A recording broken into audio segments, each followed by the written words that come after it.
audio running, and then audio running. All right. All right. Good morning, Steve. Good morning. Thanks for coming. I know Welcome. you're super busy. You made some time for us. Thank you. Yeah, not as busy as I used to be. Okay. I've got more time on my hands now, which is part of the reason why I am now a fan of Jiu-Jitsu. Nice, nice. All right, we're gonna talk about that for sure, Steve. And that's actually how we would like to start this. Who's Mr. Dickson without the gi out of Jiu-Jitsu? Sure. Well, I'm recently retired. Okay. So that's a new thing for me. The beginning of this year, I had a post-production audio studio up in LA, and we did lots of audio for advertising. So television commercials, radio commercials. The odd time we do ADR, dialogue replacement for film, when they needed to re-record some lines. So we do some of that too. But it was mainly advertising. And so at the end of last year, I decided to close it down and move to San Diego. I've had a very long-term relationship with my partner, Jen, down here. We met 13 years ago. One of my friends, best friend from Canada, he moved down here many years ago. So whenever I had a chance and a break from LA, I would come down and visit him and his wife, Trisha. And they happened to know Jen and be a friend of Jen's. And so I met her through them. And so I've been coming back and forth from LA to San Diego every other weekend. I would come down, and then she would come up the next weekend. And we did that for a long time, like over 11 years, or actually, sorry, 12 years. Oh. And then I moved to San Diego. That's kind of where we figured we would end up. So things with the business, I was getting that point in my career where life was starting to become more important than business. And given the advancements in technologies nowadays, and AI, and a lot of stuff that's happened since COVID, where a lot of people have made home studios now, right? Home audio studios and stuff. Having a large facility with a lot of overhead and things like that, and obviously higher rates to support all of that, started to become more challenging to keep that going. So decided to move to San Diego and just kind of concentrate more on life, close the business down. I do some odd work here and there, a little freelance. Okay. There's still producers and agencies I have contacts with, and they'll reach out to me once in a while, and I'll still do a campaign for them or something. But now it's more about me being retired and what I want to do with my life from here on out. That's cool. That's cool. And for how long did you have that studio? That studio I had, basically in 2020 when the pandemic hit, I was working at a different studio, this place called 740 Sound, and that closed down during the pandemic. Okay. The owner there, it was time for him to retire, and he figured with all the stuff that was going on, it's like, this is a sign. And so he took that chance to retire. So I needed to decide at that point what I was going to do. Was I going to go find another studio to work at and do all of that? I decided to go the entrepreneur route and build out a studio and do that whole thing. And obviously, as you know, that's a big challenge. For example, this, you got to go through all the construction, and with an audio studio, the construction is really important because you're doing a lot of sound treatment to keep noise out, and also to make sure the noise that is in the studio is treated and dampened and absorbed and everything. Right. So there was a lot of that. So I did that in 2020. I ventured out and made Noisebox Creative, which is what the company is called. So I did that and built out the studio, had At that time, we were still working remotely because no one was allowed to actually come to sessions anymore. So we That went. was a weird time, man. It was a weird time. So typically, what would happen is I would have, I don't know, like 5 to 8 people would come in. And we would all collaborate, and I would be there at the mixing console and editing and mixing, and they would be behind me in the director's desk and giving comments, suggestions, try this, try that, turn this up, turn that down, try a different sound here. And it was a big collaborative process, Okay. which is what I really enjoyed about it. Okay. That's And important. yes, so then what happened is because of the pandemic, everything started going remote. So now everyone would just send me things over the internet. I'd download it. I would work on it. I would have, Zoom meetings with people where we'd set up and I could play them where we're at, make some changes over Zoom. A lot of times it was, you take your first pass at it, you make it the way you think it should be, and send it to us, and then we'll make comments, and then maybe get on a Zoom and talk some certain key points over Zoom. And I thought that was going to change quickly. I thought after, for sure, 2021, everyone's going to be coming back to the studio, right? So, but what happened is everyone just got very adept at working remotely. And then when we got into, 2022, agencies were finally allowing people to come back in the studio in person, because they didn't want to send people to vendors and interact with all these people, right? They wanted to keep things still remote for a while. So they eventually started sending people back. Well, as you know, with the return to work situation, what most companies are going through, people were like, I'm comfortable at home. Yeah, it took a few years, right? Yeah, they're like, I don't want to get in the car. I don't want to have to go somewhere. So it really changed the industry, a lot of industries, but in the audio industry I was at, where people now were multitasking. So instead of coming and sitting in the studio with me for 4 hours or 8 hours or something like that, they could be doing all these other things they need to do, right? Other work, other things that people do when they work at home, life, like doing the laundry or whatever, right? They could squeeze it all in the day. And then basically I would send them stuff, and then they would, give the comments. I'd make the changes, send it back. They would approve it or do another round of changes. And so that just became the workflow. And then after, 5 years of this, there's a lot of people that were sort of coming up through the industry who never went into the studio to work with someone like me before. So they don't even understand the concept or why you would do that. So that's why this work from home really took over, and which was sort of the thing for me. It was that turning point of like, I thought I'd work a few more years and, and then retire. And for me, it was kind of the turning point. I'm like, I don't think people are coming back to the studio at all, ever.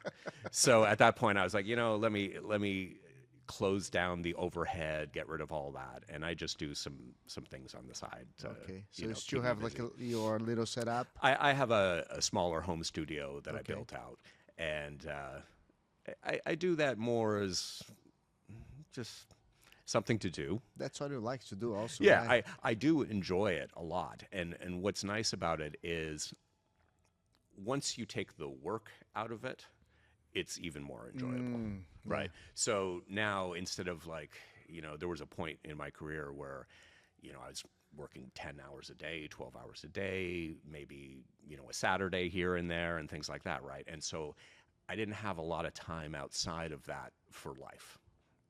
So again, take cues from what's happening in life and in the world. And it just got to the point where I'm like, I can just retire now.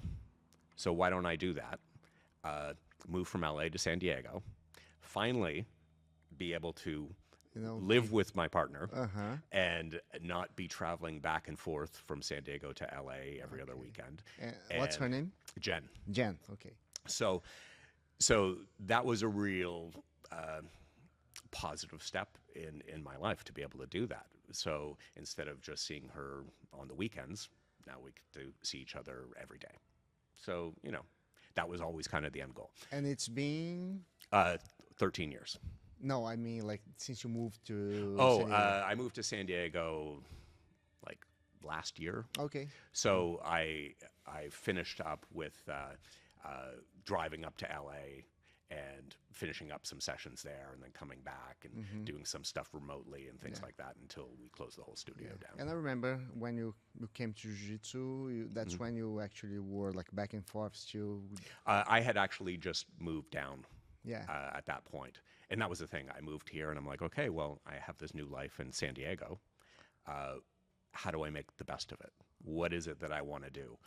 I'm going to have more free time. I'm here. San Diego's a great place. What do I want to do with this chapter? Right. True. So, and obviously that's when I came in here, met you, decided that jiu-jitsu was something I wanted to pursue. I've had an interest for a very long time. Okay. When I was young, I didn't have the finances and I had the time. Okay. So it didn't happen. Then when that changed and I had the finances, I'm like, yeah, okay. Then I had no time. Yeah. Right. He goes to that life dilemma that we all have, right? Yeah. So that happened, but I always had it in the back of my mind, something I want to do. And so when I was starting to think, what is this chapter going to do for me? What is it that I want to do with this time? I was like, this is the perfect time. And, I'm not a spring chicken, obviously, but I got a lot of years left in me, and I want to look at my life as like, how do I make the best use of the time I have? And I'm like, well, I've always loved exercise, fitness, sort of individual sports, things like that. I've always liked that. And I figured that I can look into my interest of martial arts that I always had an interest in.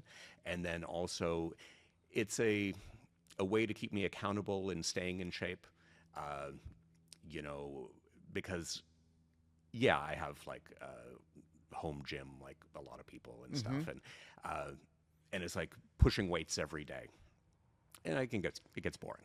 It does. And the point of that is just, if you're doing that for its own sake, it's harder to stay regular with that. Because I would always have points where, I'd work out for a year and a half straight, and I would stay really focused. And then, the boredom with just lifting weights would set in, and then I'd miss a day. I miss another day, and the next thing 6 months has gone by, and I got to get back into it again, right? It's something that we need to do, and we do because we need to do. Yes. Yeah. But what I love about this jiu-jitsu is, there's a group of people. There's accountability. You show up. You see the same people all the time, and if you don't show up, someone's like, "Oh yeah, I didn't see you here Wednesday," or whatever the case may be. So there's some accountability to it, and I always find that even if I'm at home and I'm like, "Oh yeah, I'm really tired today," I'm like, all I got to do is get in the car. I drive here. 5 minutes into the warm-up, I'm good to go. Yes. I'm good to go. I'm glad I'm here. I have a great time, and every time I'm driving home, I'm like, I'm glad I went. No matter what the day's like, I could be exhausted for some reason. And then as soon as I come here, I do the class. Everything that was outside, whether I was just tired or, things going on or whatever it may be, I come in here, and as soon as I start training, all that's out the window, and my focus is on this. Everything else is in the back of my mind, and I get great exercise. I learn things. I keep up with my strength, my flexibility, and I feel like I accomplished something for the day. Every day. Yeah. And did something hard. Yeah. I did something hard, and something that long term is definitely worth it. And again, it's that staying in shape, staying focused, learning things, and the mental aspect of it too, right? Totally. Because a lot of people, once they retire, they stop pushing themselves a lot of times, right? They stop learning new things. their circle closes, right? In terms of their skills, in terms of their friendships and everything. And the sharpness of their. I remember, and it still happens, like, for me, many times I used to go to jiu-jitsu to meet my friends, even though like not feeling much like about training hard, but like, man, I want to see my friends. I need to see people. I need to, and some other days like, those guys are training. I'd rather go, man. I don't, I don't want to fall behind. Right? Right. So there is a bit of everything. Do you feel that as well? In a way, I mean, I'm competitive with myself, not so much with other people, So for me, it's like I want to show up and feel like I've checked that box today. Yeah. And I've done that, and I've invested that time in myself. But I'll tell you, even though we don't know a lot about the other students, outside, and which is why obviously this is such a great thing to do this podcast. You get to know them in a way, even though you don't know their whole lives. You get to know who they are here, and I've met a lot of really great people, and you can tell. You can tell they have the same interest. They're kind. They're helping you up off the mat, after they put you there. But yes, yeah. But a lot of great people, and I think this place it seems to pull those types of people together. A lot of times people think, oh, martial arts, it's a bunch of tough guys wanting to be tough on each other, and it's like, no, that's not the case. Yeah. The case is everyone wants to help you learn, make sure that you're safe, and it's like, yeah, you get the odd bruise, still choke each other, stuff, of course, and then you choke each other and things, but then you always ask if you're okay, and then they help you up. Yeah. So it's a great community, and the longer I'm here, the more I'll get to know these people. Sure. And I'll tell you one thing is really important, especially post-pandemic, is so many people are still working from home. During most people's career, they got a lot of friends at work, a lot of colleagues and stuff that they check in with each other every day and things like that. When you work at home, it could be like a lonely situation because you don't see people every day. And, for a lot of people, they really need that. They need to be around people. And I found for me, it also helps because, as I was saying, now for a while, a lot of people in the industry I'm working, they've been working remote. But even that, now I'm working less because I'm retired and I do the odd job here and there. But, I have a few good friends in San Diego, but they're busy doing their things and work and all of that, so I can only see them so often. And it's really nice to come and hang out with a bunch of people at night and do something, right? Yeah, for sure. We're still humans, right? Yeah. You need to interact. You need to have a community. And I mean, what a great place to do that, especially for people who are working at home. And going back to the human necessity, cuddle, it's part of it. We are mammals. Yes. We need to we need that close contact. Yeah, it's pretty close. Yeah. That's good. Going back to the part that we were talking about, having interest in jiu-jitsu many years ago. This is circa what? Like when you first thought about jiu-jitsu? Okay. So and when you had no money. Yes. Well, I'll go back to that. So when for people who don't know, I grew up in Canada. Okay. So I'm Canadian. I just recently became an official American. Okay. Just last year. Awesome. Even though I've been here most of my life. So I grew up in a little place outside of about half an hour drive outside of Toronto, Okay. called Burlington, a small town. Small town. When I was there, it was about 100,000 people, Okay. so not too small. But so I grew up there, and I had a chance. At that time in my life, I was into baseball and hockey and things like that, right? And then, I heard about judo, Okay. and I was like, wow, this sounds really interesting. The only place that offered it was like the local YMCA. Okay. So I went there, and I was able to take I think I had like a few months of training, and I really loved it. And I think it just came down to finances. I think at that point, it was like, well, how many activities, are you going to do?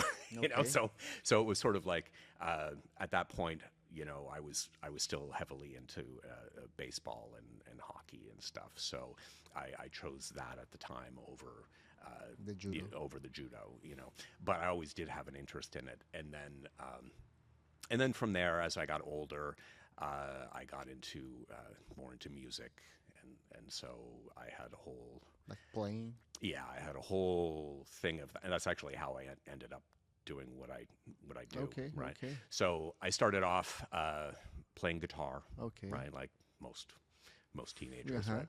So played guitar. Got really interested in it. I ended up when I was, let's see, I did the high school band thing and all of that, Cool. and then from there I decided, well, let me see if I can take this a little more seriously. So I went to Musicians Institute in Hollywood when I had just turned 18, Okay. and so as a young guy, I hadn't really been many places.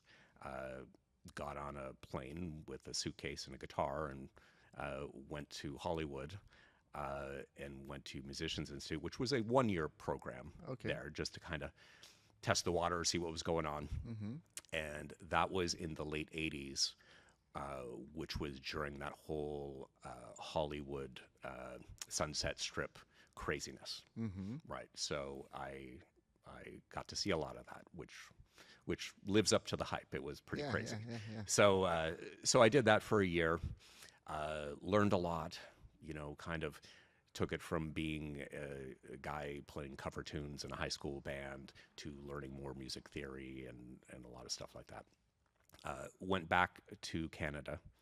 I started, I kind of had a lot of little jobs related there. So I worked in music store. I taught guitar lessons there, and also had a little stint where I was working at like the local record shop and stuff. Okay. So I was doing all of that, right? And I was still pretty young at that point. I was very early 20s. Now my dad was like, okay, well, this is great. Now what? Now what are you going to do? And so he wanted me to go to college for business and everything, and so he really, Like, okay, kid, you're done playing. Yeah. Well, let's talk he's like, about hey, work. let's do something where you can make some real money. That's kind of what he was thinking. So, I applied at the local university, and actually a pretty respected university, and I got accepted. And when I got the acceptance notice, I wasn't happy at all. And I told my dad, and he's like, this is great. You got accepted. You're going to go. You're going to do this and that. And I have all these plans for you. And I was just shaking my head. And I just told him, I said, I just can't go. I can't go. My heart isn't in it. I'm not going to like it, which means I'm not going to do well. Because even then, at that point, I'm like, I only know I do well with things I like. Right? So he got frustrated. And he said, well, he goes, if you're not going to do that, what are you going to do? And I said, well, I heard about this place, Berklee College of Music in Boston. Real serious school. And he was like, okay, what is, and my dad knows nothing about music or anything like that. So he was like, another crazy, program you're going to go do and whatever, and what's that going to lead to? And so the funny thing is he was on vacation, and where he was, it was out in Prince Edward Island, and there was a musical show that was playing there, and they wanted to go see it, and they couldn't get tickets, and it was this really popular show there. So they go to the beach, and they're hanging around the beach, and they just happen to meet a woman there, and they start talking, and they found out she was the star in the show, right? And he was like, "Well, okay, well, you're into this music stuff, and so have you ever heard of Berklee College of Music?" And she was like, "Oh my, this is like a great school," and she had gone there, right? So my dad realized, okay, this may be like a real thing, right? So he came back to me and talked to me, and he says, "Okay, well, if you want to go, prove it to me. Prove to me that you want to go." So he said, you know, and this was always the thing with my dad, which I love, is he would tell me, "Well, if you want to do it, show me the effort." So he said, "You raise the money for the tuition, and I will help support you with your living costs and all those sorts of things," right? So I did. I went out and got crazy jobs, working all night long in factories, and you know, everything from making vinyl siding to a short stint at a slaughterhouse, which was not good. All kinds of crazy stuff. Whatever I could do to make money. To make money. When I had no degree or anything, right? So I did all kinds of stuff. So I did that, raised the money, went to Berklee. Part of the thing with Berklee is at that point I had transitioned more sort of from my interest of playing into more of my interest of recording and mixing and doing the behind the scenes type work, right? So they had a program there called music production and engineering. So that was the major that I got into. So you still had to do all the musical stuff, learn all the music, you know, do all your proficiency stuff and everything.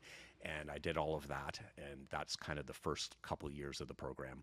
And then after that, you get into your specialty, which me was the recording and mixing. So I did that and focused wholeheartedly on that. Actually got a job working in the studio there, doing all sort of the maintenance work and stuff on all of the equipment and things to also help me generate money. So I did that. Graduated from Berklee, and the funny thing is my dad would always talk to me about what classes I'm taking and all this kind of stuff. And there was one he saw that he thought would be great for me, and it was basically production and studio work for advertising. And I was like, I am not doing that. That sounds horrible. That sounds like the worst thing. It was all about like syncing like audio with picture and doing all that sort of stuff, right? He saw the potential. He saw the potential there of like a job, like a real job, right? And not this crazy music stuff. So I was like, no, I don't want to do that. I want to record and I want to mix music. That's going to be my thing, you know, and produce and do all of that. And so the funny thing is, once I graduate, you know, I had an opportunity to go work at this studio in Bearsville Studio, and it's in Woodstock, New York, and it's a real famous studio. Like you walk in there, platinum and gold albums all over the place. And now since then it's closed down, but from the 60s up until, you know, it closed, you know, it was putting out some of the top albums around it. And I had an opportunity to go there. So I went up there. They offered me the job to be there as like a mix assistant, you know, and get going there. And but I couldn't handle the town. The town was so sleepy and slow and nothing to do. I'm like, what do you guys do around here? And they're like, well, on the weekends, you know, the church puts up a projector screen and they'll play some films and stuff. And outside of that, like you got to drive like an hour to go do anything. So this was really, Bearsville Studio was like a complex you went to.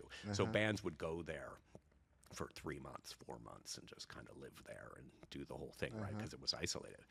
And so I was like, I can't do that.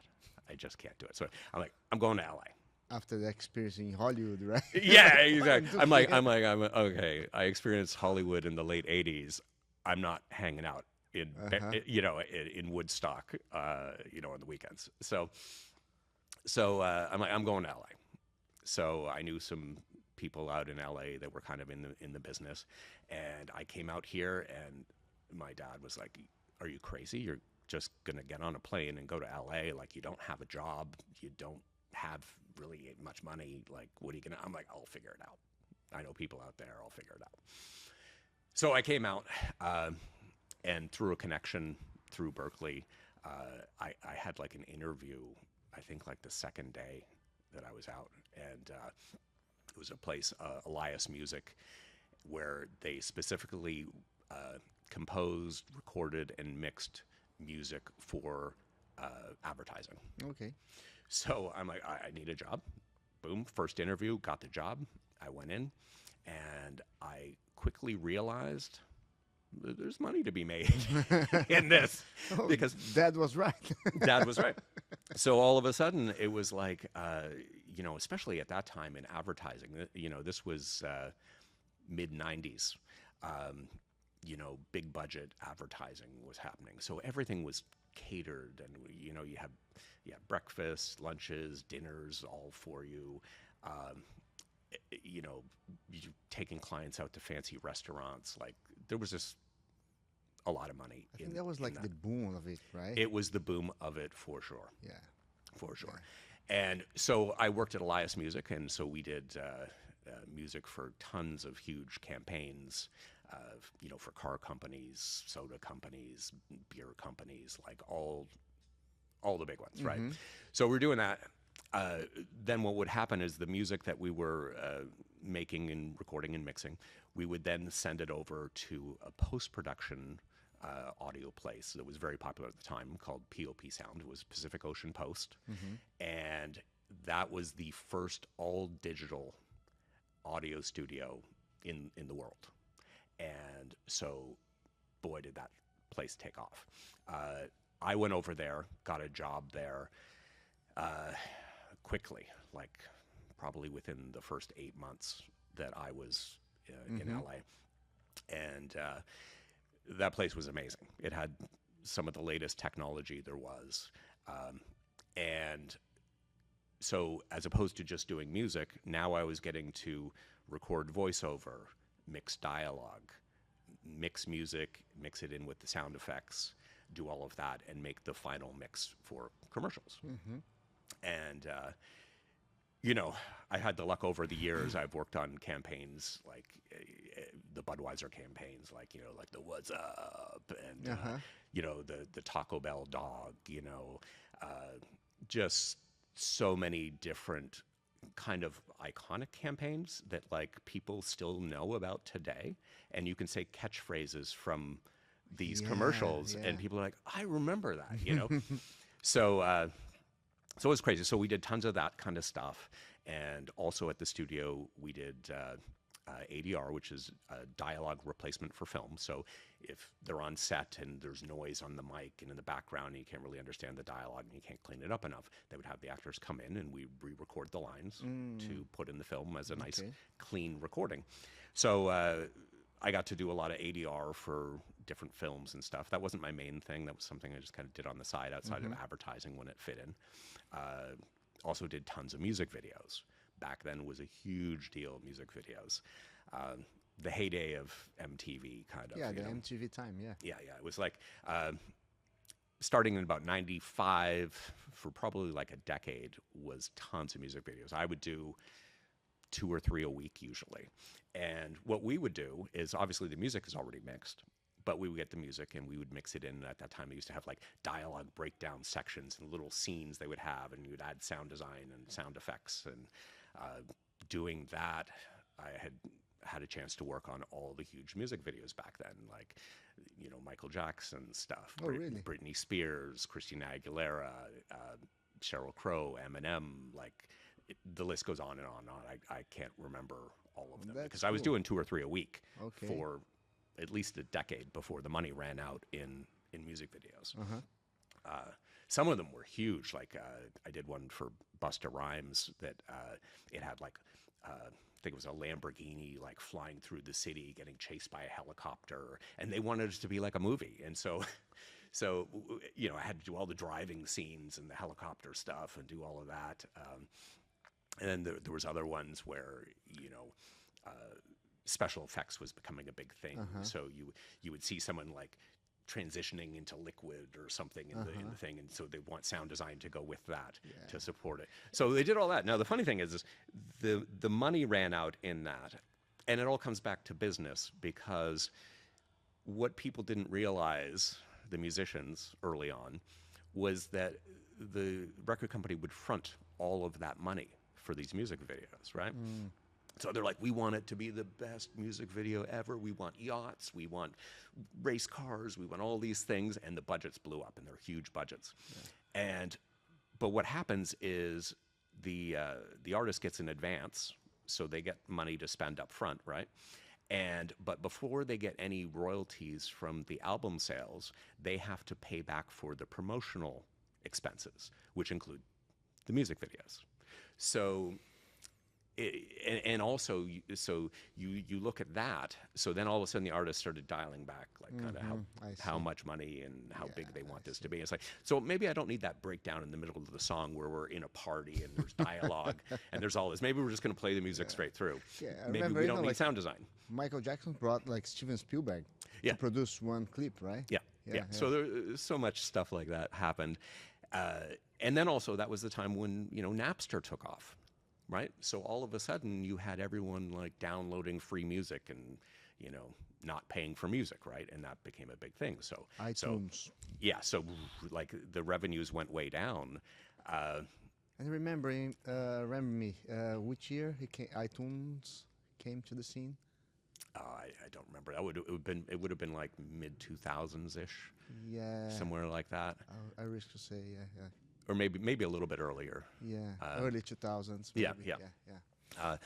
But yeah, that was the thing, right? So and it's funny over my career, I did this for about 35 years, and over that period, going from starting off with analog and tape and everything, and doing all of these big advertising things, and then seeing how that developed, and then everything's turned digital, and then it was that whole digital transition, learning all of that, relearning all of that, and then the music video section was sort of a whole period of time, and so I did that along with the advertising. The advertising was always there, but these other little things came in and out.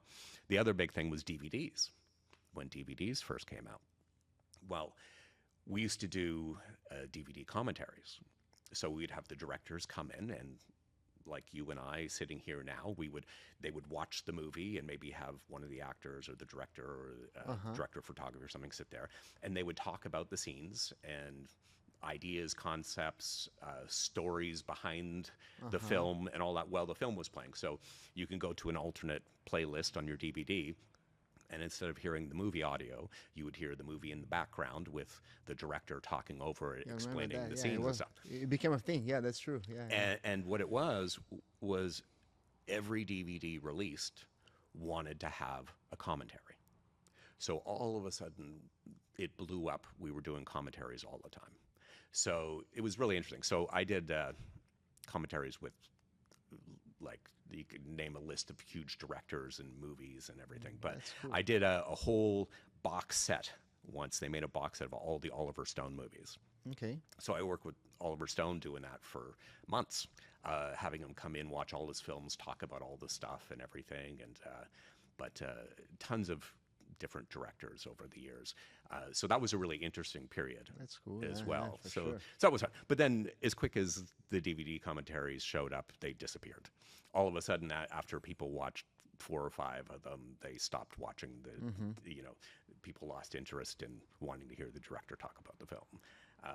So that, and then also business, again, they're like, well, I think we can still sell these things without the commentary, right? So they just, within like, I don't know, a year or two period, it went from doing tons of commentaries down to like none. They just sort of disappeared.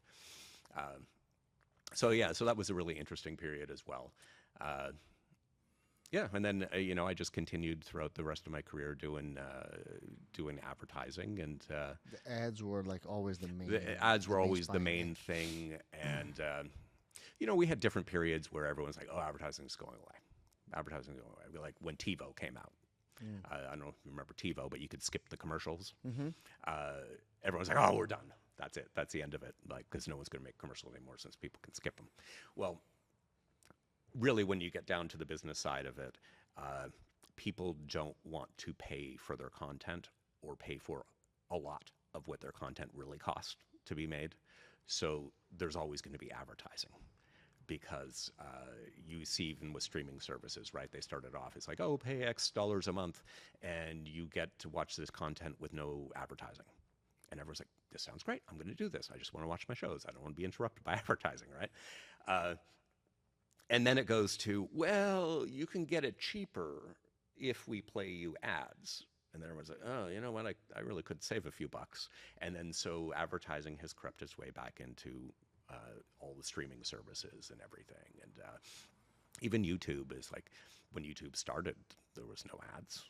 Now you can't watch a video without seeing an ad or two in there. And it's the economic engine that drives everything. So advertising is always around. Just the way that it fits into the It fits in. scene. Yeah, It fits in because people want things cheaper or free, and the only way to do that is to have sponsors pay for it, right? So yeah, money needs to come from somewhere, right? yeah, exactly. Yeah. And then it links to that last company that the guy closed during COVID. Yeah. 740 Sound closed during COVID, and that was sort of, COVID was that whole, hey, everyone's working from home. So what it did is it allowed people to get out from working for a company and work for themselves from home. Yeah. So a lot of people started to do that, and that started to drive the cost down, because we would typically be booked per hour, and that hourly rate was, really high. And then all of a sudden, with the transition to home studios, the equipment became cheaper. There's less overhead. There's less stuff. So then you have people that start undercutting the major studios, right? Gotcha. And then eventually people get used to that new watermark, of like a lower price, a lower price, a lower price. And most of the big studios I know now have closed. There's like only a couple left, and people have just migrated into their own home studios. And and as I said, I do it a little bit, but if I was earlier in my career, I'd be doing that all the time. For sure. And how about so history shows that the industry always reinvent itself, Yes. right? Mm-hmm. Now you're pretty much like, getting your team out of the field. But what's next? Well, for me, As far as like reinventing, the next yeah, way to do business? yeah, I don't know what's next with the audio field. I mean, And people commercial. don't put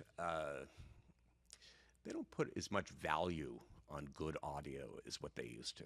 The consumer has really kind of got used to things that aren't very good in terms of like finished products, right? If you think just the money people used to spend on like a home sound system, right? They would spend a ton of money on a home theater and all Stay of on this. the phone. Yeah, and now people are like, I'll just watch it on my phone. It's fine. I'll stream it. Everything that's delivered to you now through streaming apps, that they say it's HD, and it's like, well, technically it is, but it's been data compressed, and so you see the picture break up when things get complicated. You see a sunset scene or something, and all of a sudden it becomes all pixelated, and that's from all the data compression. Same thing with the audio. The audio isn't full fidelity audio, and yeah, people are listening to audio through their little skinny 1-inch thick TVs with no sound system, or they're listening on a phone. So people don't want to spend the amount of money they used to. We used to obsess in the studio over the smallest details, and go back and forth and try this and raise this up like a half a dB here, and do this and slide this a frame this way, and make everything perfect. And everyone would have an opinion. We go back and forth and try different things, and now people are like, this is becoming more, it's close enough. It's too dynamic too, right? I think the media today is too dynamic. People like you spend weeks doing a project, and now they do in a fraction of a second, boom, they go through your content and it's gone. Yeah. Yeah. That's the thing. There's no attention span anymore. So everyone just goes from one thing to the other without really paying attention. I mean, the amount of times now people will be watching television while scrolling on their phone. Also, It's like back in the day that would be unheard of. It's like, are you watching a movie or are you not watching a movie? You know, and now everyone's so distracted with everything. And so now the companies realize this, and so they want more content for less. That's all they care about, more content for less. And that goes with advertising, it goes with television, it goes with film. They're like, yeah, people aren't going to watch the same thing over and over. They're going to watch it once and be done with it. And they're going to watch a lot of times distracted. And so they're trying to save money. Yeah, that's true. Remember back in the day? Hey, don't call me this time because I'll be watching this thing on the TV. Right, right. Well, people used to schedule their life around what shows they watched, right? Yeah. It's like, you know, I got to be home at this time when this is on. I don't want to miss it. Yeah. And everything is so accessible nowadays that the value of it has disappeared. Like the personal value that watching media has for people has disappeared, which is unfortunate because, you know, you used to have like real fans of a show or something, right? And there's not so much of that anymore. I mean, there are shows that definitely have like, you know, a fan base, but it's not like it used to be. Yeah, you know? yeah, for sure. It's changed. yeah, it's changed a lot now. And that's why I'm here now. I've moved on from that stuff because the business I knew has changed so much, and I'm like, I think it's just time to take a step back from it and concentrate more on me.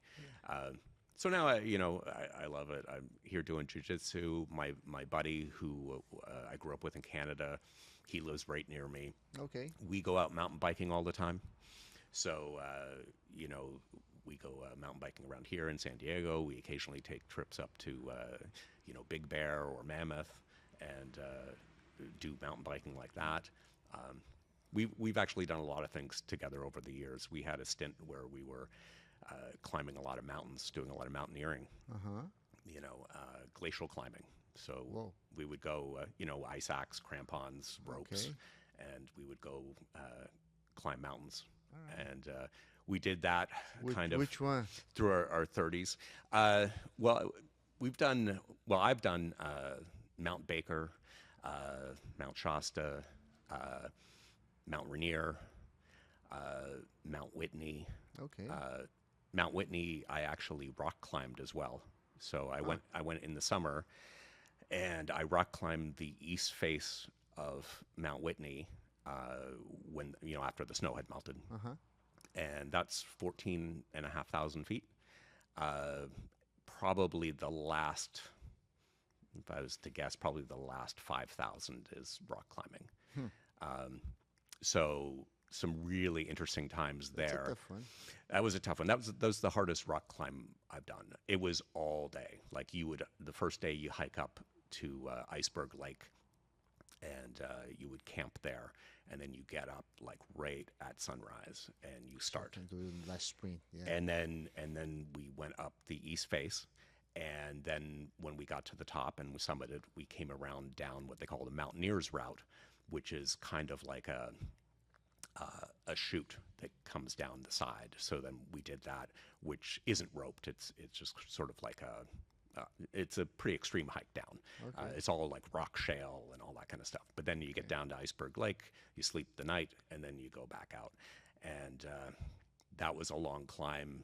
And there's a really interesting part on that, if you ever want to look it up. It's called the Fresh Air Traverse. Okay. And the thing about that is most of the time you're climbing, you're going up, right? Mm-hmm. Well, this, you go sideways, and then you can continue up another chute.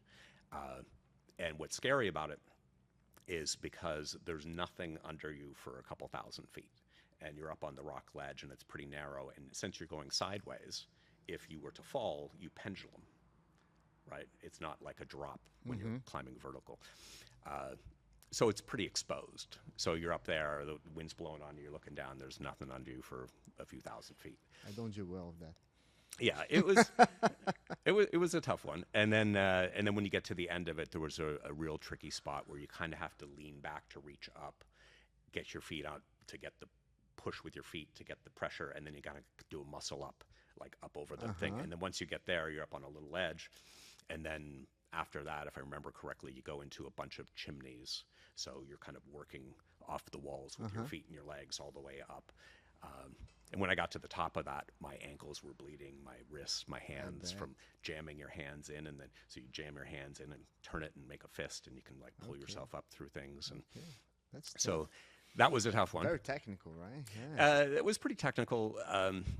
There are a lot more technical climbing routes than that, for sure. But it's not a beginner type of climb for sure. It's not a beginner. Yeah, You know, difficult level, it's kind of moderate, but what makes that crazy is the altitude and the exposure. Yeah. So you just got to keep your calm. Also, we've had interesting experiences on Mount Rainier. So Mount Rainier, so I was out of it for a little bit, and we hadn't climbed any big mountains for a while. And my buddy Jamie calls me up and he says, "Hey, my boss wants to climb Mount Rainier. Will you come with me?" And I was like, I'm out of shape at this point, right? And whatever. And I'm like, okay, all right, I'll do it. Believe me, I have some stories about things he's done for me over the years. So I was a yes, I'll definitely do it. So we go there. We start climbing up. A storm comes in. The fog was so bad that you couldn't even see the person in front of you. Like that's how foggy it was. So we hiked up. We managed to get up to kind of like the base camp level. It's about 10,000 feet-ish, something like that, 9,000, 10,000. And at this point, it's a full-on blizzard. So we camp out. We get up in the morning, still a crazy blizzard, right? And things are getting really kind of cold. You've been there for a while. You're not moving a lot, so your core temperature starts to really get cold. And so yeah, a funny story about this. So my feet were so cold and uncomfortable. I didn't know what was going on. I couldn't like, they were kind of damp and freezing and all of that all together. And it was not going great, because now we've been there a couple days. So, and this is why I'll do anything for Jamie. He's like, okay, so I took my boots off and he let me put my feet under his jacket on his chest to warm up my feet. So good friend, right? Good friend. So yeah, so we did that. So my feet felt better and everything. Then we go out the next day. We're like, okay, maybe now the storm has passed. Maybe now we can summit. So we go out, and there's a slope you've got to go kind of traverse sideways across, but there's a very small ledge, and then it falls off into a crevasse. So you're like it's down into the depths, and like no one will see you again, kind of thing, right? And so we're going out and we're looking at the snow on the slope, and we're just sort of testing it. And every time we tested it, a chunk would slide off and right into the crevasse. And so at that point, we're like, yeah, this isn't getting any better anytime soon. So we decided to pack up, and we headed off, and we bailed on that one. So his boss never got to the summit, but we had a pretty interesting experience. But Jamie and I, a few years before that, we had summited on it, and it was a much better day, better weather. So we did that. Yeah.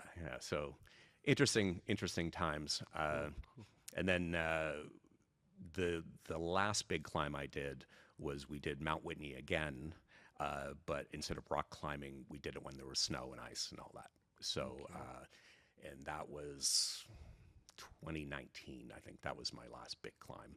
And so that was a long day. Because again, we went up, camped up the first night at a higher altitude, then climbed up to the summit, came back down at the camp, and then went out the next day. But that summit day was so long. We left first thing in the morning with headlamps on, and we didn't get back until it was getting dark. We were both exhausted, and at one point, Jamie had fallen into a hole because the way the sun heats up the rocks, sometimes they heat up the rock and then it takes out and melts underneath it, and then you kind of have snow covering close to the rock, and he walked a little bit too close to the rock and punched through, and so he came down up to like his chest, and so I hear him, I turn around, and he's like this deep in the snow, and he's telling me he can't get out because when he fell in, his legs get pinched down and everything gets compacted around, and he couldn't get out. So I had to come over and grab him by the backpack straps and basically try to lean to pull him out. And I couldn't budge him because he's a big guy. You know, he's much bigger than me. And so I actually had to take my ice axe and kind of cut out around him and try to get some more space and then wiggle him, and then I was able to pull him out. And then from there we got back to the camp, and so I basically fell into the tents, and I just got some water. You go over to Iceberg Lake there, and you gotta like chip out the ice to be able to get down into the water. I got some water, and then boiled some water, and then so we had some water for the night. And also you would heat up extra water in water bottles, and then you put them in your sleeping bag with you, so it helped keep you warmer longer. So we did that, and then we hiked out at the end, and yeah, that was tough one too. That was a tough one, and I think both of us. I mean, Jamie said it. He was like, "Yeah, that's my last one," and I didn't say it, but I was kind of like, yeah. I'm like, well, if you're not going, I'm not going. So it kind of, so it gets to that point where you do these things for a little while, and eventually you're like, okay, I've pushed it, I've done this, I've done that. I mean, it was such a great experience. When I first started, was actually really neat. So I went to Mount Baker and took a week-long class, to learn how to do all of this, and it was amazing. We learned how to make snow anchors and how to rappel and set up pulley systems, and how to rescue someone out of a crevasse if you fall in, how to traverse across a glacier safely, all these sorts of skills you had to learn. And some of the crazy parts were, they teach a lot of this stuff, but like Jiu-Jitsu, we put it to the test. So we actually had a point where we go to the edge of the crevasse, and we did two different things. So we do that, and then they have the rope, and they have an anchor, and we jump in. So you jump, you free fall about 20 feet, and then the rope catches you, and then you're hanging there. And when you're in there, all you hear is the wind whistling on the top, and the ice walls that just keep going down until they meet, and you hear a little bit of water running at the bottom. And so you have to learn how to get your pack off, how to set up a pulley system. Well, there it's actually use a waist prusik and a Texas stirrup that you make. And one of the hardest things is you lean back, you raise your legs up, you raise that one prusik, then you stand up, and then you do a crunch and you raise the other one. So you're going like, you had to keep doing crunches and moving the prusiks all the way up till you get to the top. And then the top always has an overhang from where the wind blows the snow out. So then you got to take the ice axe and kind of cut your way up and then climb up over the ridge and up over the side. That was really hard. That was really hard, and a really crazy experience. And I remember standing on the edge, and I'm looking around, I'm like, so we're really doing this, right? What I'm doing here. And the one thing I realized from all of that is you don't want to fall in a crevasse. So if anything, that definitely got in my head. I'm like, hey, you don't want to do this for real. And the other one we had to do, which was crazy, was after we had done that, we had to figure out how to rescue someone. So we teamed up kind of like it was like two people on a rope and then one person inside, and we left a little coil. And then, of course, we had a backup anchor to be safe, on the person. But basically, we were drilling, like we're walking, right? We're doing our thing. And then all of a sudden, without us knowing, the guy jumps off. The rope goes, you get yanked off your feet, start spinning towards the edge, and you have to, like, arrest your fall. And so you go, boom, get the ice axe in, you're dragging, and then you can stop. Eventually you stop, you're holding all the guy's weight from your harness. And while you're still holding him, you have to then get some gear off, get in some snow anchors, start to get transfer the weight off of you onto the anchors, set up a pulley system, and then be able to like pull them out. Yeah, that was a tough one. And where did they host this type of course? This was up on Mount Baker on the actual glacier. Okay. So we'd climb up there, and we were up there for a week, long week. Drilling. A long week, drilling, training, and eating because the amount of calories we were going through was crazy. Yeah. But that was quite the experience, and that's how I got into the mountaineering. Was I was like, well, if I'm gonna do this, I should probably go and take a while class there, and learn it. you can't take too much food. So how do you get your calories? We did have to bring up a lot. We were carrying up heavy packs. Up to where we were camping, we were carrying like 75-pound packs. And what type of food? Like a lot of it's like the freeze-dried, terrible stuff, or things you can just boil. So we were eating a lot of that. So obviously, when we got processed food. Processed food. By the time, and a lot of energy bars and that kind of stuff. But I'll tell you, once you get off being on the mountain for a week, the best tasting pizza and beer you've ever had in your life. Your body's just like, please, just I'll have another slice and another beer, thank you. Yeah, for sure, I bet. And that's man. Now, thinking this way, and seeing how much you did, how technical, systematic it has to be, right? Yeah. And not only that hobby of climbing, but your job as well, right? Your work that you do is very systematic, very technical. The tiny details matters always. Now I can see why did you fall in love for Jiu-Jitsu. Yeah. Because that's exactly what we do here on the mat. The tiny details matters, and very systematic, pragmatic. So yeah. That makes sense for me. What's really interesting though is it's funny to see. I'm still fairly new, but the progression I've made is interesting. And the very first thing starts with breath. It's your breathing. And I didn't realize it because, I've always done like cardio type stuff, right? Mountain biking and the climbing and all this sort of stuff. But everything it's this repetitive motion. If you're climbing, you have a stride. If you're hiking, you have a stride. If you're biking, you have a stride. And so your breathing goes in with it, right? First thing I realized in jiu-jitsu is stiff. It's like you get stiff and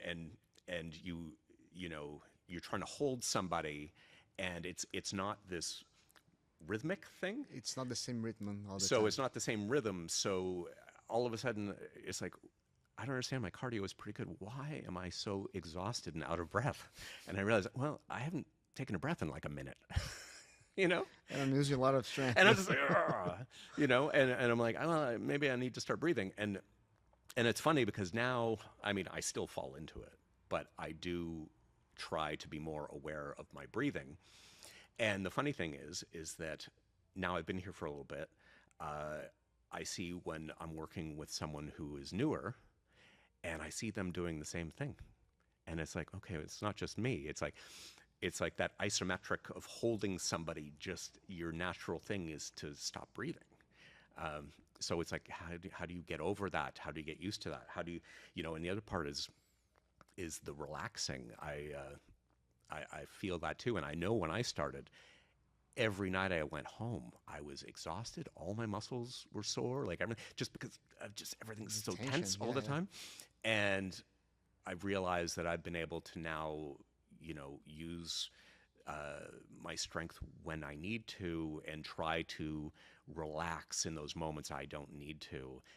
And again, as I was mentioning, when I get to work with someone who's newer and I'm like, they're just holding me or something in side control, and it's like they're just every muscle in their body is holding on for dear life. And I'm just thinking to myself, like, I haven't even moved yet, and they're gassing out, just gripping, waiting and anticipating. And We, I did it for sure, and I'm sure I still do Everybody, it. everybody. Yeah, I'm sure I still do it, but at least now I'm starting to realize when I'm doing, I'm like, oh, yeah, I don't need to be going 100% right now. I can take a breath, I can relax, and It's okay to breathe. it's Yeah. okay to breathe. But because of it's not this constant thing like bicycling or something, It's different than it's everything different, else that you did. Yeah, yeah, for sure. very different. Yeah, but climbing, like rock climbing, is kind of the same. You can't be tense the whole time because you're gonna fall. Yeah. Yeah, a lot of times, Just parts of your body are tense in isometric Yeah. movement. The others are moving, right? Yeah. well, a lot of times you breathe, you make a move, and you pause and you breathe, and then you make a move. It happens there too. Pause, move, hold, stall, move, wait. Yeah. Yes, and that's Explode. that's what I'm trying to learn. You get there. You get there. I'll get there. It's first is realizing what you're doing, Yeah. and then work on it from there. And so I do catch myself at certain times not breathing when I should be, and things like that. And what's the role of jiu-jitsu in your life now? Routine. Okay. I think routine is a big part of it. When your schedule is open,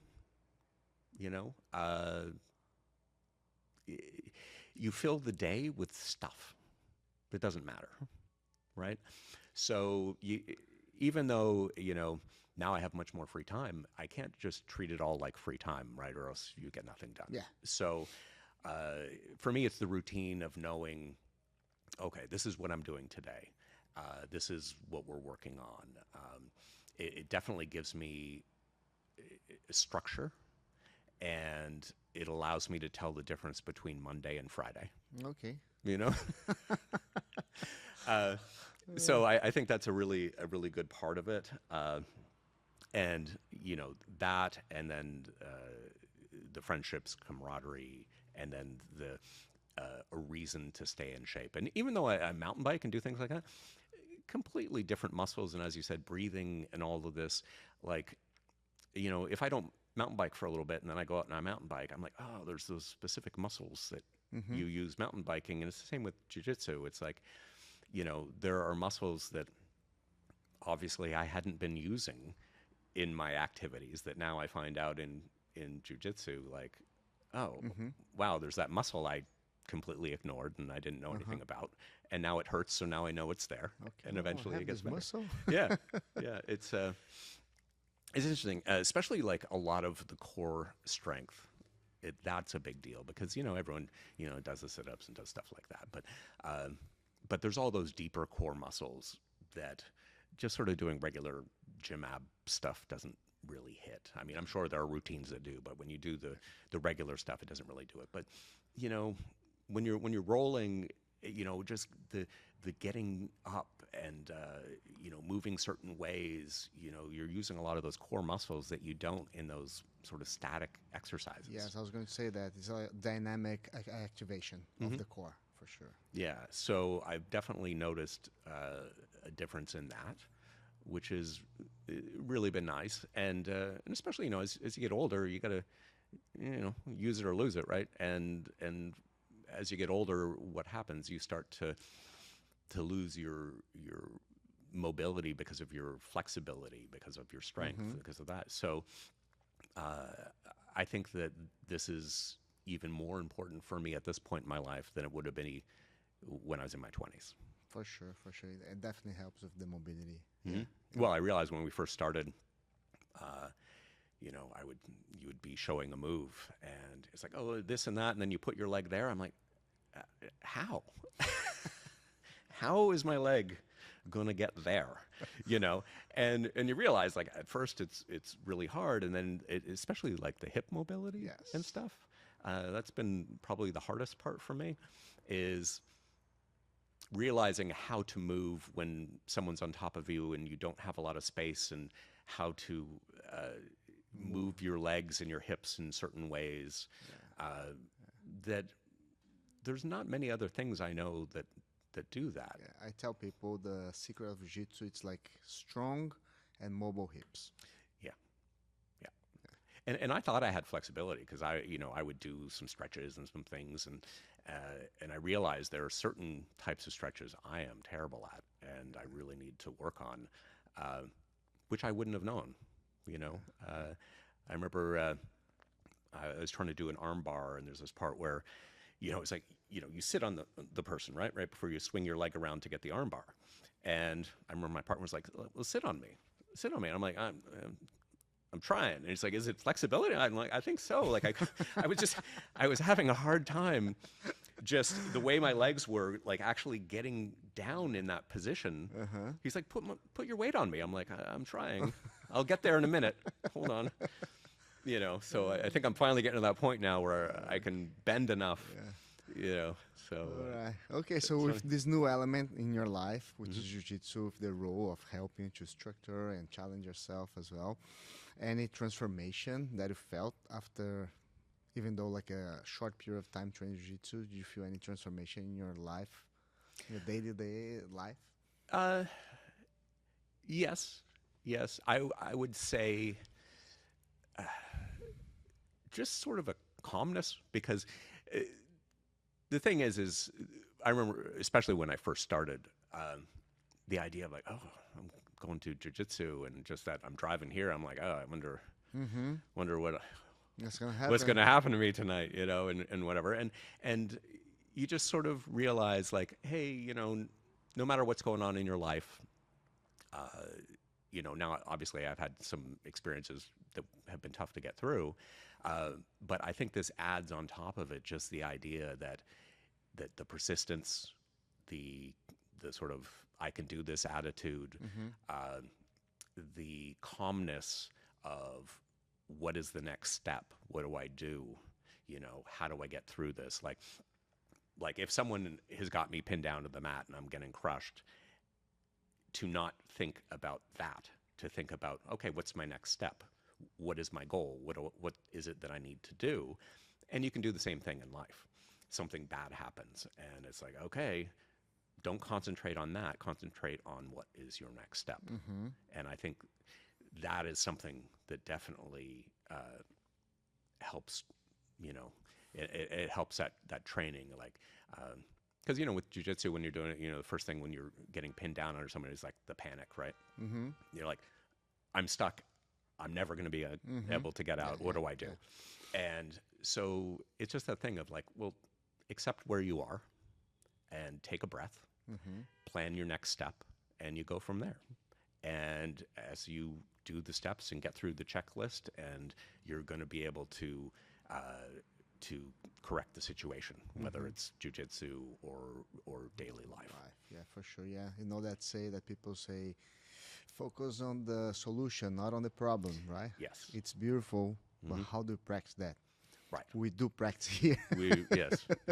We Jiu-Jitsu helps us to actually practice and tune that into like real actions. Yeah. Right. Yeah, for sure. Well, in everyday life too, you don't, throughout everyone's life, everyone has struggles and adversity and all of this, right? So it happens. It's bound to happen. But it doesn't happen a lot, right? It's like, oh, you have a rough year or a rough month or something, right? It's not every day. Yes.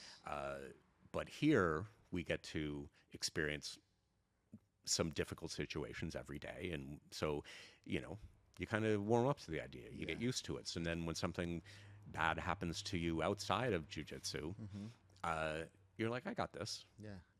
And I was actually interviewing Yuri, one of our students here. She is a PhD in psychology, and she was actually talking about the neuroplasticity that happens in jiu-jitsu. So it helps those experiences, like you mentioned, helps us to mold our brain to those other situations. And the more you train, the better become at. We're actually able to mold our brain. Yeah. That's the point. Yeah. That's cool. Yeah. Interesting. The other thing that I thought was funny is, doing the activities I've done throughout my life, I thought I was very aware of my body. And I realized when I first started jiu-jitsu, you turn me upside down and I don't know where my leg is. Just that awareness that body awareness, Uh-huh. where I would just look at, I would be rolling with someone and we'd be wrapped up and I couldn't tell which leg was mine. So, it helps if I have a blue gi on. Yeah.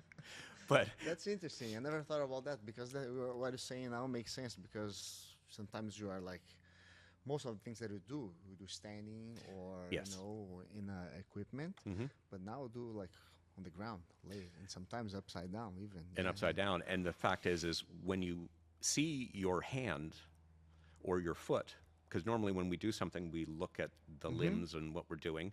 And in jiu-jitsu, you can't look because someone's Sure. right on top of you or gotta something, feel, right? yeah. You got to feel it. And so it's just that ability without seeing your leg to know where your leg is, to kind of almost imagine a bird's eye view down on what's going on. For It's sure, like, from the outside, yeah. yeah, from the outside, it's like, oh, okay, I'm in this position now. I'm supposed to throw my leg over and hook their leg.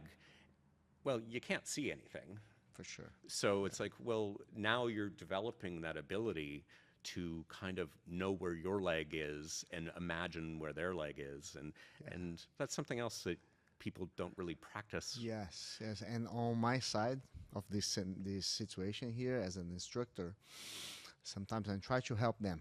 And then there are people, it's not bad or good, just different people. There are people that respond well for verbal commands. Yes. Okay, hey Steve, get your left leg and bend your knee, and now you're gonna use your right hand to do this or that. And then they go, I don't know, my left hand, my right hand. Right, and it's funny, yeah. And they move the hip, So because that's the way that they brain function. Yeah. And then I found out like, hey, move this leg here, so I get a touch. Yeah. Because sometimes I guess in certain positions and you get twisted around, you don't know your left from your right. And you don't respond well for verbal commands. Right, Like yeah. some people they do, Yeah. but some people they don't. So you're gonna, hey, this leg here. And some people like you said, they lose kind of the reference because of the position they are, Yeah. and also they respond better for touching instead of verbal commands. Yeah, so that's interesting. Yeah. It is funny, and again, those are all the skills you need as you get older. You think about what happens with a lot of seniors; they lose their mobility, they fall, right? They lose their balance and stuff, and a lot of it is just that connection and awareness of your body and where your foot is, and knowing that you've lifted your foot enough to get up onto the curb. Just simple stuff like that. Half inch, it's enough to Yeah. trip. Yeah. And I find that my awareness of my body is developing. Okay. Cool. And it's a subtle thing, but you notice it over time. All right. And I also realize it helps me to learn moves faster now. Like the first few moves I was learning seemed very challenging to Never me. saw in your life. Yeah, first time in my life doing it, very challenging. And then now someone can show me a new move, and I pick it up much quicker than I used to. And I think it's the body awareness that has developed, and it's hard to test those things, but I do notice from time to time, I'm like, oh yeah, like learning these things is much easier than it used to be, even though it's a move I haven't seen before. All right. You Yeah. know, so Your yeah, brain's working different now. it's working differently, and I'm sure if you could have a fancy MRI machine or whatever it is that shows you the color and activations in your brain, I'm sure I've developed something somewhere that's helping me along the way. Because that's the only way to get it is Should to do do that. it. Should do that. Should have a test of that, right? Oh, That'd there be we go. cool to have one. There we go. Yeah. Yeah. You can see your monthly progress. Yeah. Get a machine, go there. Yeah. That's cool. Yeah. And Steve, for your future, either plans for your personal life, jiu-jitsu for sure. Can you share some? Sure. Well, as I mentioned, so since I'm newly retired, a lot of it is travel. So travel is a big thing. This year, we're going to American Samoa, Okay. which is is going to be really great. Jen and I, we love to snorkel Okay. and do things like that. You know, we've had the opportunity to go to a lot of great places lately. You know, we were in Bora Bora and Marea. Is she retired as well? No, Okay. no. She's working a lot. Okay. She's in that point of her career where she's working a bunch of hours, and so it helps now with me being here because you know I can do a lot of stuff during the day. You know, she gets home, the house is neatened up. You know, dishes are away, like all those sorts of Okay. things. So she doesn't have to think about that kind of stuff That's anymore, cool. which is Good really for her. great. So, so that's good. But yeah, she's in that point where you know she's busy all the time, concentrating on her career, and then maybe in like you know another 5 years or so, she'll start to dial back, and it'll allow us to take longer trips. You know, right now, you know, we go for like maybe like 9 days. That's kind of what we do. And it would be nice to be able to stretch that out to a few Okay. weeks eventually. Travel, You know? yeah. I'm a big fan. I travel a lot in my life. Yeah, yeah. I'm a big fan. Yeah, it's great. Best investment. Yeah, yeah. It's amazing because you never know. You know, you can see stuff online and you can see YouTube videos of a place, but you never really know the place until you go. Oh, yeah. And there's so many beautiful places in the United States, in other countries, and there's so much to see. And you know, it's like as soon as you can do it, Yeah, you need different to do it. culture. That's what I like the most. It's like understanding their culture and be Yes. able to see the life through their lenses, or sort of, you know, some Oh. angle. Yeah, yeah. The food. The food as well. I The agree. food. Costa Rica. We were in Costa Rica not too long ago. The food is phenomenal. I know. So fresh, and you know, their fruits and vegetables and everything are just so amazing. So yeah, the food is a great thing. It's not like mass produced, right? Yeah. Right, right. So yeah, that's definitely a great thing. So yeah, we'd like to do a lot of travel. That was kind of a big thing coming up that we'd like to do. So bucket list for traveling, you have Jamaica, Samoa. Well, we kind of go year by year to figure it out. But we're going up to Canada this weekend, actually, up to the Ottawa area. My dad lives up there, so we're going up there for a visit for an extended weekend. And so we're going to do that. Then we're going to Zion National Park.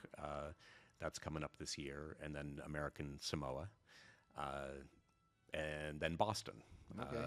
Jen's family's from Boston, Oh, so okay. so we're going to Boston actually twice this year. We're going to go out there once, kind of in the fall, well, late summer, and then for Christmas we'll go out there. Did you first meet her while in college? No, actually here in San Diego. Oh, really? Yeah, yeah. Huh.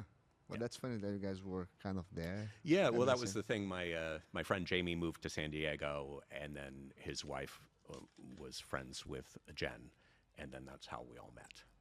So, and then so instead of coming down to San Diego, just on like holiday weekends and things to visit Jamie and Trisha, then all of a sudden, you know, I was in a relationship, and then that's Okay. where that back and forth every other weekend came from. All right. Plans for Jiu-Jitsu future? Just to challenge myself. You know, I'm not here to compare myself with anyone else. This is like a personal challenge. I enjoy the learning and just the techniques, the movement, the challenge of it. I always like to try to find a hobby that's difficult. You got one? Yeah. Really, really hard? Yeah. So yeah, I would like to keep at it, and I'd like to keep at it for a long time. And as I had mentioned to you, I'm like, you know, planning out the next chapter of my life. You know, physical fitness, staying healthy, all of these things are important, and Jiu-Jitsu supports that. Okay. It makes me accountable, showing up and doing the work Okay. and putting in the time. And, you know, eventually down the line, as I progress, that's great. But the main thing for me is just the experience of it. Okay. It's like you can't, you got to enjoy the road trip to the destination, not just rush to get to a destination. But you're gonna have a destination, right? Oh yeah. You need to drive to You somewhere. need somewhere right? to go. Oh yeah, sure, sure. Like everyone who begins Is jujitsu, it that somewhere the black belt I would love to. Yeah. But yeah, I know it's as time. a milestone? It's a milestone Yes, for sure, yeah. for sure. So that would be an amazing goal, and I will strive towards that. I train as often as I can. I have been fitting in like 5 days a week, which is great, and I hope to be able to keep that up. That as I get older, I can not need a day off. But I'll keep that up and progress as quickly as I can on kind of my own timeline. And when I get a black belt, I will have put in the time. I will put in the work and the energy. But as I was saying, it's the journey, right? So right now, I'm enjoying my time as a white belt. Oh yeah, totally. Gonna enjoy every single day. Yeah. But I would say like a destination, and of course you're gonna get there, man. Just keep doing what you're doing. It's a matter of time. It's gonna happen, and we are all here to help you, man. Yeah. Oh, for that's sure. great. Yeah, yeah. That's great. I love it. It'll be cool to see when that day comes. We look back and gonna be remembering about this day that we're talking about. Yeah. Your future plan of become a black belt. Right. And we're gonna tell you this: the black belt is just the beginning. Mm-hmm. Yep. Yeah. Yeah. You're gonna spend the rest of your life as a black belt. Remember that thing they were talking about, like, oh, now I feel that I have a better way to study jiu-jitsu and to learn jiu-jitsu and practice compared to when I started. So that's what black belt is. You get to the level where studying jiu-jitsu, it's much, much easier. Right. And fun. Yeah. Well, a lot like I would imagine chess would be, right? So right now, I'm learning how all the pieces move. Right. That's the white belt journey. It's like, how do these pieces move around the board? And I'm working one step at a time. And of course, as black belt, you would now be planning 3-4 moves ahead, and you have a whole strategy that you've worked out that you know. Yeah, it's fun. For sure. I can imagine. But right now my jiu-jitsu is about as good as my chess playing. So maybe I'll get better at both. Yeah. Okay. Cool. Steve, to wrap it up, would you leave a message for your training partners? Yes, I would say my experience with my training partners, obviously a lot of them are great and very, very helpful. I would just say to the newer guys is just, relax. You don't need to be full on 100% all the time, because I think that's the very first step to get over, because you're going to go home sore every night. You're going to get bruises. You're going to, have to deal with a lot of issues like that, right? If you just relax and breathe and kind of go through the moves, kind of it dials back the training a little bit, and it makes it a little easier for everyone to learn and transition from position to position, as opposed to thinking your life depends on this one move, And the other one, I guess I would say, is, if you try a move and it doesn't work, move to something else. There'll be times where I'll see someone trying to do the same sweep 5 times in a row on me, and it's like, I know it's coming. You didn't get it the first time. You're definitely not getting it on the 5th time. So just move to another thing and circle back to that later when I'm not expecting it. Yes. I would say at that point, those are probably the best tips I can give. Cool. Should we add the breathing part of it? Yeah. Let's breathe too. and breathe. And breathe. I think once you dial it back from 100%, you're going to allow yourself to breathe. That might just naturally happen at that point. Cool. Steve, thank you so much, man. Oh, thank you. Thank you. That was amazing. Good It talking. was fun. Thank you. It was Awesome. great. I appreciate it, and continue this on. I think this is a great platform for people, because I would love to know more about my training partners as well, and we don't have that kind of time in class. Yes. So, Very true. so I do appreciate your podcast. Thank you so much, Steve. All right. Wuss. There Wuss. you go. Thank you. Cool. That was great, man. Yeah, it was fun.